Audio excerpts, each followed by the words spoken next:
Operator, message for JPPL. Putting you through now. Detective Enormi, badge 1247. How can I help, Detective? Send me the folder. Found 100 years ago.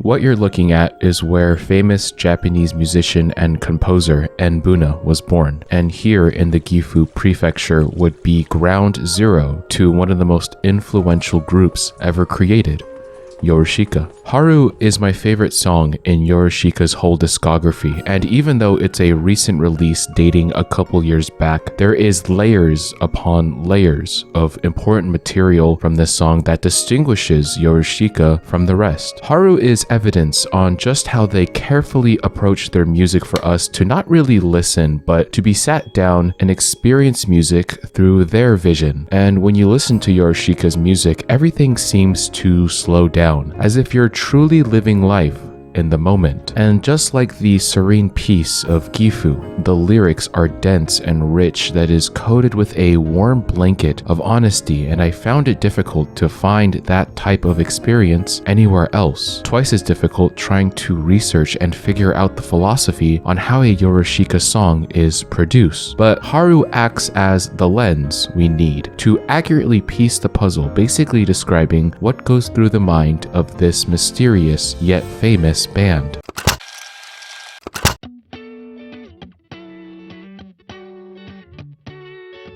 To start off, something that we notice right off the bat is the strong use of wordplay, where multiple words, or in this case just one, is consistently being used throughout the piece, as this word is our main topic of the song. You probably already noticed that the word Haru is being used in a homophonous way. Many instances of the word Haru are sprinkled in, but use different forms of kanji to have different meanings based on the context. Our writer Nbuna intended this from the very beginning, as it was his artistic vision when approaching profound lyrical meaning that was up to his standards. By using two different forms of Haru, the lyrics become deeper and stylized in nature, and nothing is cooler than having two of the same sounding words flow and still hold meaningful structure almost effortlessly. Nbuna was surrounded by music his entire life, and somewhere in his pursuit of obtaining perfect lyrical comprehension, he understood the importance of world history and craved the knowledge of human emotions outside his home country. So he ventured out and found himself in the country of Sweden, where using only his cheap personal camera took several photos along the way. Photos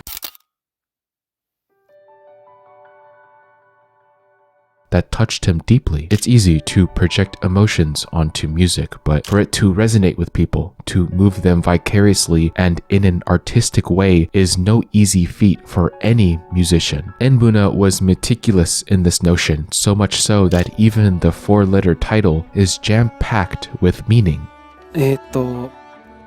春というタイトルというか、この晴れの曲を作ろうと思った理由っていうのが、だからその春っていう言葉にあったんですけど、ヒメルって言葉自体に空の上というか、空だったり空の上の方、天国の方とかそういうイメージの、意味合いが含まれているっていうことをリサーチはしてて、最終的に残ったのが春の部分だけで、空晴れるとか空が晴れるとか。Nbuna ensures that his love for historical references would bleed into the group's music videos. In the case of Haru, the three things that immediately catch my eye and strike an immediate connection is the young boy, his father, and the towering wall that eventually separates them as you watch along. It's been noted that the wall resembles that of the Western Wall, located in Jerusalem. In our world, it's meant to serve as the most important religious site for many, but in Yorushika's world, it's meant to scare you. A wall this big can feel suffocating. It can take things away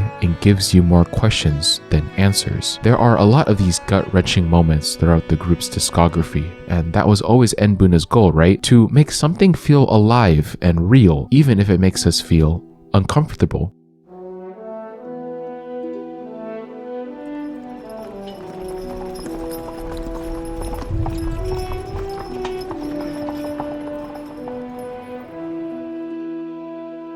Haru was created with the anime Sosu no Frieren in mind, as it would be featured as its musical opening for the second season. On one side, Buna was responsible for the lyrics, but more broadly the music composition, as he went out of his way to make sure the song felt like it was an accurate representation of Kanehito Yamada's work, ensuring that the song paid respect to the original work while still maintaining its identity as a Yorushika song. いつも僕がタイアップで曲を作るときって、基本的になんか打ち合わせをして、で、この人たちはこういう世界観で作品を作ろうとしてるんだっていうのを把握させてもらって、でその上で自分たちのやりたい曲をこういうのどうですかっていう風に出しながら作品との調和を目指すというか向こうの。This wouldn't be possible without the other side, however. Suisse, the singer for Yorushika, really brings Buna's thoughts and ideas to life thanks to her immaculate vocals. As we go along through each verse, it really feels like the song was meant for only her to sing, even though Haru was her most difficult song on a vocal level. Just take a listen on what she had to say regarding her thoughts after recording it.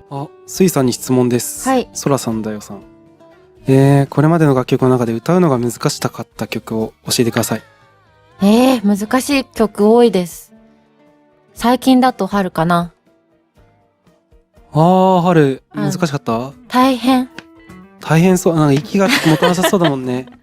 You gotta love the perfect synergy between two ambitious artists, because from the musical arrangement to the speed as well as the chord progression, Yorushika has managed to create a complex song that many artists would take an eternity trying to mimic. Haru delivers a message about the human condition or emotions in its purest form, and that came as a result of Buna's brilliant writing and composition coupled with Suisse's powerful vocal range. It's an important song in our time because we're at a point where there's more music to listen to now than there are stars in the Milky Way galaxy. In the modern era, everyone has the ability to study, pick up a microphone, and sing to their heart's content, but how many sit down and visualize what they're about to make? How many talk about sensitive subjects, fly across the world in search for answers? Yorushika's music is music that is truly meant to last till time immemorial.